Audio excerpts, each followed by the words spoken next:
Hey everyone, and welcome back to the Deep Penetration Podcast, where we dive deep into self-esteem, dating, and building the love life you deserve. I am Danny, your self-esteem and dating coach for gay and bisexual men, and today we are tackling one of the biggest frustrations in modern dating, and that is ghosting. All right, so do me a favor. Raise your hand if you have ever been ghosted. I know I have. Or if you're being honest, maybe you're the person who's done the ghosting, right? There's no judgment because we've all been there. And like I said in previous episodes, I've also ghosted people before. But ghosting has become so common that it's almost normalized, right? And let's be real, it's a huge barrier to building genuine connection. So in today's episode, what I wanted to cover is number one, why ghosting happens and how it impacts you. Number two, how to navigate dating apps without losing your sanity. And number three, practical tips for fostering real and authentic connections. So stick around if you want to learn how to handle ghosting and how to get out of your dating rut. Let's start with ghosting, because we can't talk about dating without addressing the elephant in the room. And if you aren't familiar, right, ghosting is when someone you are dating or chatting with suddenly disappears without explanation. No text, no closure, just poof, gone.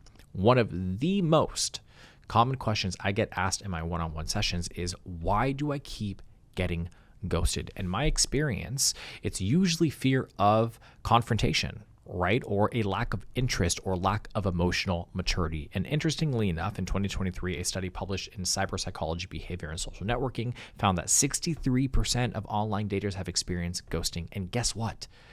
LGBTQ plus individuals reported higher rates of ghosting compared to our heterosexual counterparts. So why is ghosting so common in our community? And I personally have a few theories, right? So I think the first one here we have to take a look at is hookup culture. Apps like Grindr and Scruff make it easy to view people as disposable. You know, I've discussed this many times in my previous videos. The app creates a mentality of disposability over a period of time. And the concept is that you view relationships, people, or situations as easily replaceable. So therefore, you give them minimal value. The second thing here is fear of vulnerability.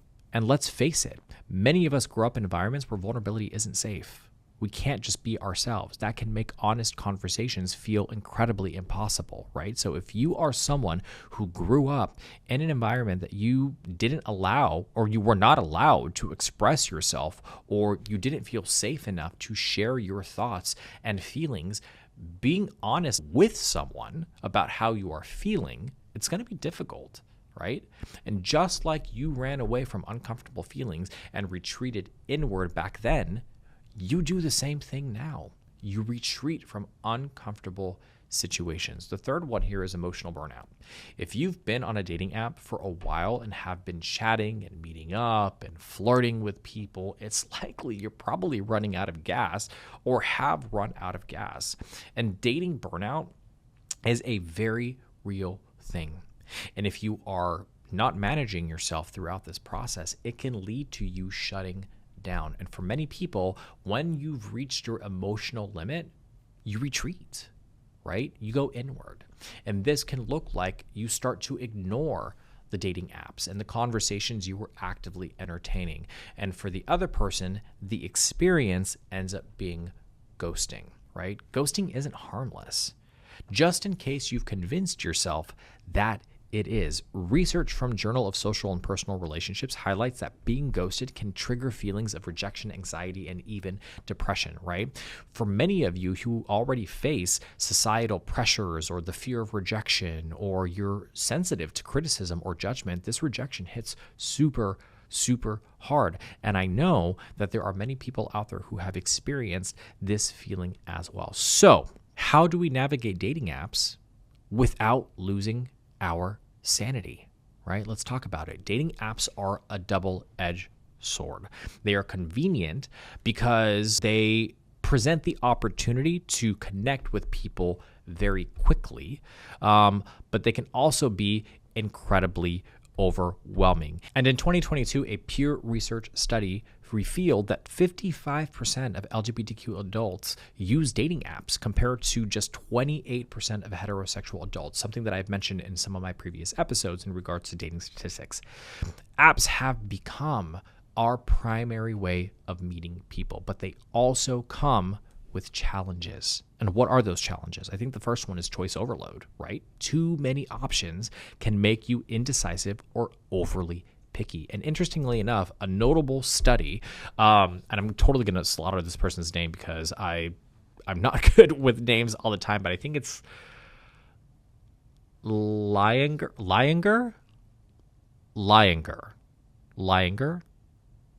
and Lepper. I can't believe that I'm saying those names wrong. So Lyengar and then Lepper.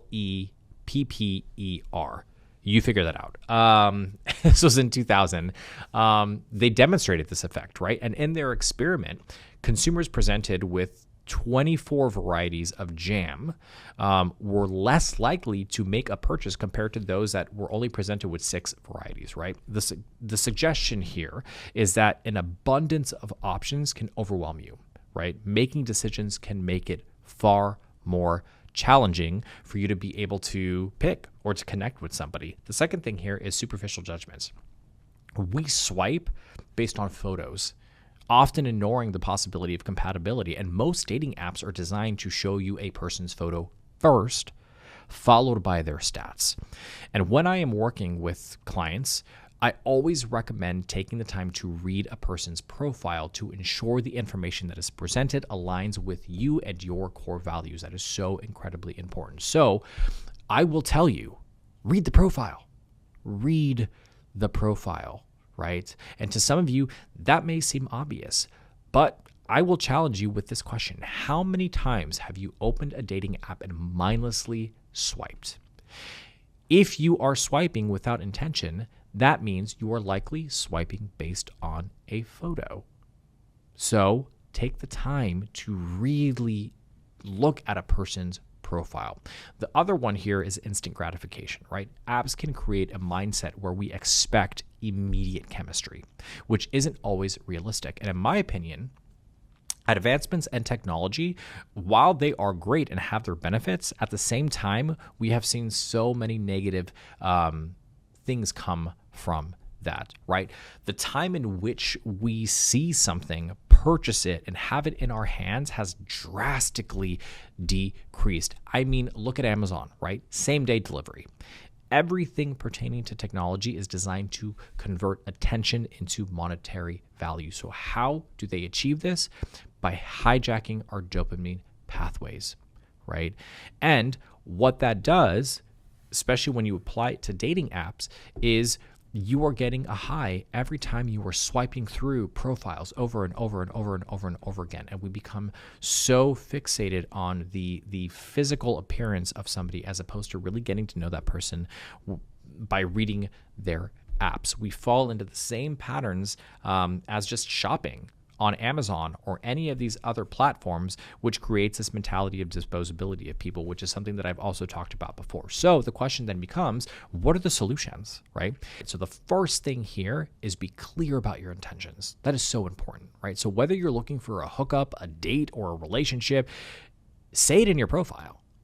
Ambiguity invites mismatches. Sometimes my brain shuts down, and that's okay. And that was an example of my brain shutting down mid-conversation with you guys. ADHD at its finest. Also, tongue twister. You try to say that 3 times fast. Mismatches. I just did. I proved myself wrong. Damn it. I'm squirreling. I always squirrel. Anyways, ambiguity invites mismatches. Intentionality will be your best friend. And here's the thing. People will not always be truthful on their profiles. That's just a reality, right? Unfortunately, that is part of the dating process, which is why intentionality is so important. Even if they aren't intentional, your ability to be clear and to express your needs and your expectations and set your boundaries will guide you much better through all of those choices. The second thing here is set boundaries, right? Limit your time on the apps. For example, dedicate like 30 minutes to maybe an hour, a day, messaging instead of endlessly scrolling, or set the boundary of doing it a couple times a week. The reason why I usually recommend, if you are actively on dating apps and you are intentionally dating, to check the app at least a couple times a day, maybe in the morning and maybe at night or maybe in the afternoon, and be intentional with that, is because if you're having a conversation with somebody and then you disappear for a day or two, that's not going to help you to connect with somebody on a deeper level, and is likely that person will probably be over the conversation and move on. And it also increases the chances of you ghosting somebody because you realize that you haven't reached out to them in a day or two, and you might as well just kind of keep that pattern going, right? Really important to keep that in mind. It also helps to prevent you from just kind of endlessly scrolling on the app. The other thing here is look for depth. Don't just swipe on looks. Pay attention to profiles with substance, right? Someone who writes that they are looking for someone to share a lazy Sunday with, that might align with what your values are, than someone who in their bio is just showing a bunch of emojis or a shirtless picture or whatever the case may be. Another solution here is exit the app bubble quickly. So if you're vibing, move to a phone call or a FaceTime conversation or a coffee date, right? Prolonged app chats usually fizzle out over a period of time. And I know some of you might be thinking, how quickly should I move on to an actual in-person date? And I want you to think about it this way. How long do you chat with someone on Grindr before you meet up with them? I'm going to guess anywhere from like a few minutes to a couple of hours. So why is it so odd to suggest meeting up for a coffee date after 24 hours? And here's the thing. Some people might perceive that as being needy or clingy or whatever the case may be. I look at that as someone who is confident and knows exactly what it is they want and what they are looking for. You're not committing to a relationship just because you're going on a date. You are committing to checking if there is a connection. And the best way of doing that is an in-person date. Right? So important. Now, let us get to the heart of this episode. How to create authentic connections in a world full of ghosting and superficiality, right? So important. And I think one of the primary things we need to talk about is being present and engaged. And I know that it sounds simple. I get it. But being present is a game changer. When you're on a date with somebody, put your phone away. I talk about this all the time. Put your freaking phone away. It's not that important, right? You want to be present so that you can actively listen to this person. And guess what? There is a difference between listening and active listening. Most people just listen, which is essentially the passive form of taking in information, and it doesn't necessarily result in a complete understanding of what that other person is saying to you. Active listening, on the other hand, is a very intentional way of listening. You are fully focused on understanding what the other person is saying so you can engage in meaningful conversation. And there are plenty of studies that have talked about active listening and how it contributes to attraction and connection amongst people. And in fact, one of these studies is from the Journal of Personal Relationships, and it shows that people who practice active listening during conversations are rated as much more attractive and trustworthy. The other one here is embrace vulnerability. And this one can be hard, but it is necessary if you want to connect with somebody on a deeper level. Genuine connection requires vulnerability. That doesn't mean spilling your deepest, darkest secrets on the first date. It means being honest about what you're looking for, right? And Brené Brown is one of the leading public speakers, writers about this. And she essentially is the queen of vulnerability. And what she says is that staying vulnerable is a risk we have to take if we want to experience connection.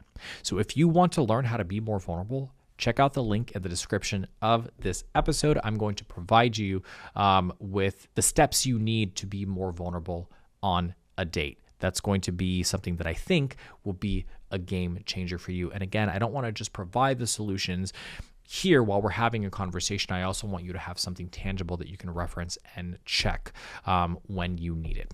The other thing here is just ditch the mental checklist, right? So what does that mean? We all have preferences. I get it. But sometimes those preferences turn into rigid checklists, right? He has to be 6'2", he has to be ripped, he has to love dogs, he has to have a master's degree. Does that sound familiar at all, right? Yes. While knowing what you want is important, I get it 100%. focusing too much on the surface level traits can make you miss out on an amazing person who did not fit that ideal type, or at least didn't fit all of the ideals that you have. Again, preferences are important. It's part of attraction. I understand that. It is natural. But I think sometimes when we go into dates and we have this very strict set of standards that we are looking for, we are doing ourselves a disservice. You are doing yourself a disservice. So just take that into consideration. All right, so let's circle back to ghosting, because unfortunately, it's not going anywhere anytime soon. So how do you deal with it without letting it wreck your confidence? The first thing is, don't take it personally. And I know that's easier said than done, right? That's like the obvious recommendation. Don't take it personally. But remember, ghosting says more about the other person than it does about you. And I know that that's easier said than done. Again, trust me. But if you allow yourself to sit and fall into the trap of self-analyzing and pulling yourself apart because somebody decided not to follow up, that speaks more about your self-esteem and the things that you need to work on, number one, but that speaks more to the fact that this person is uncomfortable having those kinds of conversations. That tells me this person is probably not good with conflict resolution. That tells me that this person is probably avoidant. That tells me that this person didn't value you enough to have that conversation, right? That's a whole lot of insecurities that I personally don't feel like dealing with, and you shouldn't either. So even if you are being too much, right? Let's just say hypothetically, a secure and confident individual will express their dissatisfaction or dislike, right? They will tell you, hey, look, I don't think that we're a match, or I don't think that we're compatible, or maybe you're just a little too much energy for me, or whatever the case may be, but they're going to be honest and upfront about it instead of just running away in the opposite direction. The other thing here is resist the urge to chase. If someone ghosts you, do not send 5 follow-up text messages asking why. Move on with your dignity intact. All right. It is very common for people to try to figure out and find out what happened and why it happened and all of those things. And I get it. I understand. But you are not going to get the answer that you're looking for. I don't even think that person knows why they did it in the first place either. So just move on from the situation. The other thing here is process your feelings, right? It's okay to feel hurt or rejected, right? Journal about it. Talk to other friends or book a coaching session if you need to work through those emotions, but allow yourself to process those feelings in a healthy way instead of trying to avoid them or distract yourself. The other part of this is pay it forward, right? Commit to not ghosting others. If you are not interested, a simple, hey, look, I'm not feeling the connection, but I wish you the best goes a long, long way. Trust me. I experienced that myself, and many of the people that I have spoken to have experienced the same exact thing as well. And finally, let us talk about creating a dating environment that supports your goals for a successful relationship, right? So surround yourself with friends who uplift you, not ones who drag you into toxic patterns. Join LGBTQ plus groups or events where you can meet like-minded people offline. Utilize dating apps that are geared towards more serious dating, right? And can be incredibly beneficial in that way. But I'm also someone who believes in balance, right? So implement a hybrid approach. Implement an approach where you are utilizing dating apps, but you are also meeting people in person. Dating is as much about yourself as the relationship that you are trying to achieve. So work on building your self-confidence. Work on setting healthy boundaries. Work on loving yourself and who you are as a person. The more you value yourself, the less you will tolerate flaky or disrespectful behavior, right? And if you are interested in changing your dating luck, improving your experience, and connecting with someone on a deeper level, then I would highly recommend clicking the link in the description of this episode. I offer multiple resources that will help you get out of dating hell and connect with the right partner. So let's recap really quick. So ghosting sucks, right? We established that, but it's not the end of the world.